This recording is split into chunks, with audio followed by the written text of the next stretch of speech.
조금 전 조국 후보자는 출근길에 저희의 생방송 기자 질의 과정에 이렇게 했습니다. 지금 저희들이 하고 있는 보도를 포함해서 가짜뉴스다. 가짜뉴스다. 그런데 조국 후보자의 오늘 이 말이 어제 민주당의 이재정 대변인의 말과 상당히 지금 닮아 있습니다. 함께 들어보시죠. 공산주의는 경찰이 이제 개인의 인권, 개인의 사생활을 파헤쳐서 피폐화시키고요. 민주주의 사회에서는 기자가 개인의 삶을 피폐화시킨다고 합니다. 자유한국당은 추측을 소설로 만들고 그 소설을 확증으로 부풀리면서 후보자의 가족에 대한 신상털기에 열을 올리고 있습니다. 그리고 교육부 장관은 급기야 조국 후보자 딸의 변호인을 자초했다라는 비판이 일고 있습니다. 들어보시죠. 인문계 특목고인 외고학생이 2주간 의대에서 인턴을 하고 의학 논문의 제1저자로 등재되는 것이 상식적이고 일반적이라고 생각하십니까? 일반적이지는 않지만요. 네, 사례가 어떤 아니죠. 것인지는 예, 확인해야 어쨌든 된다고. 네 그건 조국 후보자의 인사청문 자료를 요청하고 인사청문회에서 밝혀져야 될 일이라고 생각합니다. 그러면 교육부 장관이 조국 후보자 변호인하러 나왔어요? 여기가 인사청문회장이 아니잖아요. 5년의 업무를 하세요. 5년의 업무를. 교육부 장관이 이 기성성 문제 같은 거를 하라니까 조국 후보자 변호인하라고 했어. 조홍천 의원님, 이게 사실은 이 의혹에 대해서 민주당과 한국당의 셈법이 좀 복잡한 것 같은데, 이게 지금 여당 의원님들이 이제 언론에서 하는 이야기가 전부 다 진심입니까? 제가 예전에 국회 출입했을 때 뵀던 이 여당 의원님들 몇 분은 상당히 좀 복잡한 속내가 있다, 민주당 내에서도. 지금 전국의 주도권이랄까, 또 내년 총선의 그 구도를 둘러싸고 몇 번의 계기 혹은 고비가 있는데, 여당, 야당 모두 다 이번 조국 후보의 법무부 장관 임명이 한 터닝 포인트가 될 수 있는 지점이다라고 다 같이 생각을 하고 일대 회전이 붙은 거죠. 예. 네, 큰 회전이 붙은 겁니다.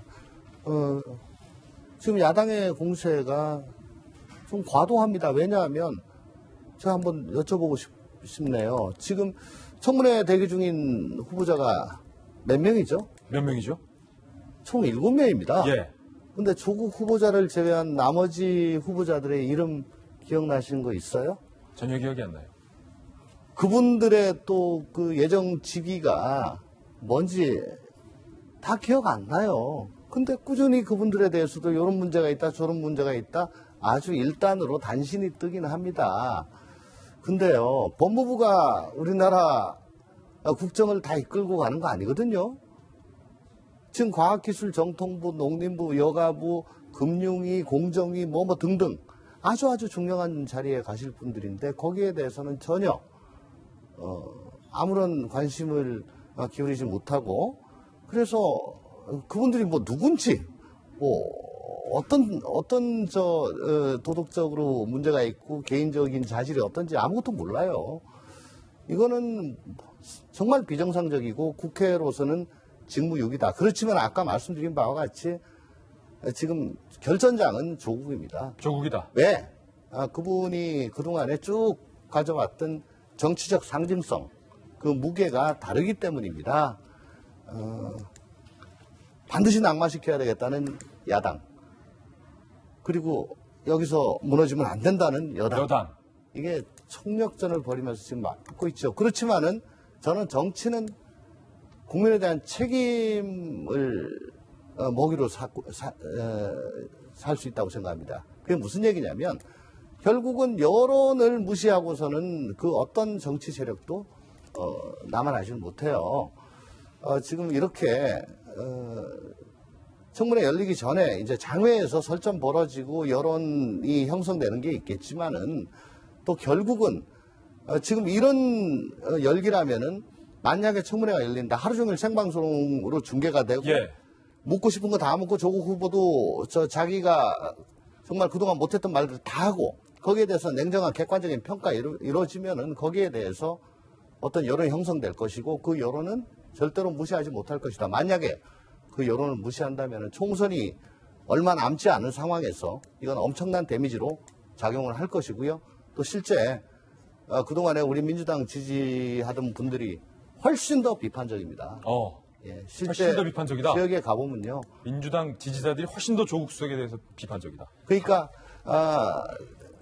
이제는 더 이상 이렇게 끌지 말고 나머지 6분에 대해서도 관심을 가져주시고 조국 후보자에 대해서도 이제 청문회 열어가지고 국민들 여론을 이제 끝내자는 거죠. 다른 후보자들도 물론 중요한 국무위원 후보자들이에요. 그렇지만은 지금 조국 후보자가 갖고 있는 여러 가지 의혹들은 그동안 우리 국민들이 상식으로 생각하고 있었던, 그다음에 지금 문재인 정권이 갖고 있는 도덕적 우월감에 대해서 너무나 근간을 흔들어버리는 그런 일이기 때문에 국민들이 의혹을 제기하는 거거든요. 그러니까 당연히 그 건에 대해서 답을 해야 된다고 생각을 하는 거고요. 지금까지 여러분들이 그 후보자로 지명됐다는 낙마된 분도 있었는데 그분들 다 청문회 거치지 않았어요. 청문회 이루어지기 전에 지금 있는 이 과정도 본인들도 스스로 이것도 언론에 의한 국민에 의한 청문 과정이라고 얘기했습니다. 그러면 이 건에 대해서 진솔하게 솔직하게 얘기를 해야지 이거를 다 가짜뉴스라 치부해버리는 일은 아니라고 봅니다. 마지막, 청문회 열어주면 청문회장에서 모두 얘기하겠다고 하는데 청문회 하루밖에 안 열려요. 거기서 이런저런 그 국회의원들의 의혹 제기가 있어도 본인이 이 건에 대해서 그냥 대답을 안 하거나 나중에 얘기하고 나면 물리적으로 하루 종일 검증할 방법이 없는 거예요. 그 검증할 방법이 없기 때문에, 그러니까 후보자가 거짓말을 했는지 이게 진짜인지 아닌지를 확인하기 위해서라도 지금 있는 여러 의혹에 대해서 본인이 솔직하게 얘기하는 게 지금까지 국민들한테 얘기했던 본인의 말을 최소한이나마 돌려받을 수 있는 그런 거 아닌가. 지금이라도 분명한 얘기를 해야지 가짜뉴스다, 나중에 얘기하겠다 얘기하는 거는 그동안 보여줬던 조국 후보자의 모습이 아니라고 봅니다. 두 분이 참 일리 있는 지적해 주셨어요. 두 분의 지적, 일리가 있었고요. 조국 후보자의 딸이 거쳐갔던 이 K대와 S대의 재학생들이 지금 그 커뮤니티에 무슨 글을 남기고 있는지 저희가 한번 취재를 해봤습니다. 20대 학생들의 상실감이 상당해요. 먼저 K대, 나는 금수저가 아니라 눈물나게 공부하고 알바까지 뛰었구나. 너무 화가 나서 조국 말대로 죽창이라도 들고 싶다. 죽창가 올렸는데 죽창을 여기서 든대. 화나는 거죠, 애들. 그 K대 학생들은 이제 학우라고 불러주기도 어렵다. 학위도 취소하고 입학도 취소하고 정유라처럼 고졸로 만들어도 될 것 같다. 실제로 K대 학생들이 남긴 글이에요. K대는 조국대를 고소해야 한다. K대가 사실 뭔 잘못이냐 라는 의견. 논문에 이름 올려 수시 전형 입학관들 속여 입시 업무를 방해했다. 위계에 의한 업무 방해죄다. 이번엔 S대로 가보시죠. 스누라이프 서울대학교 학생들만 남길 수 있는 게시판이에요. 심각한 문제. 정유라처럼 조국 딸 본명을 공개하고 K대와 의전, 합격, 정당했는지 수사해야 된다. 정유라는 고등학교 졸업장도 뺏어가지 않았느냐. 그리고 이런 글이 지금 올라오고 있는데 김변 박사님, 궁금한 게 민주당의 보좌관들이 상당히 많죠. 국회의원 사무실, 조홍천 의원의 남양주 지역구에도 이제 보좌관들이 상당히 많은데 20대, 30대 청년 보좌관들이 대다수란 말이에요. 그 혹시 청년 보좌관들이 언론에 인터뷰한 게 있습니까? 네, 그러니까 이 보좌관은 4급부터 9급 그리고 인턴까지 쭉 굉장히 다양한 급수를 가지고 있는데요. 2030 청년들이 민주당에 몸담고 있으면서도 굉장히 좀 이번 사건을 보면서는 안타까워하는 내용들이 인터뷰에 실립니다. 그중에 한 가지 흥미로운 대목을 소개해드리면 자기는 중요한 거 다 가졌으면서 남은 가지면 안 된다고 얘기하는 모습을 보니까 솔직히 재수가 없다. 이런 인터뷰까지 이 민주당에 있는 2030 보좌관들의 현역 민주당 보좌관이 인터뷰를 통해서 실명은 거론되지 않았습니다만은 이런 인터뷰들이 나오고 있는 상황이고요. 2030이 분노하게 되는 건 그동안 공정과 정의를 외쳤던 부분들의 정반대의 모습을 보이고 있는 것 때문에 그런데 지금 현재 한 내용들을 또 읽어드리면 남의 논문을 읽어서 발표한 학생도 한 2주 정도가 걸릴 텐데 이 2주 동안에 제일저자를 썼다는 내용들에 대한 비판 그리고 우리 대학원 건물이 통째로 쓰레기통에 빠진 느낌이다라고 통탄하고 있는 이런 젊은 청년들의 목소리 귀를 기른다면 조국 후보자가 명쾌한 해명을 해야 되지 않을까요?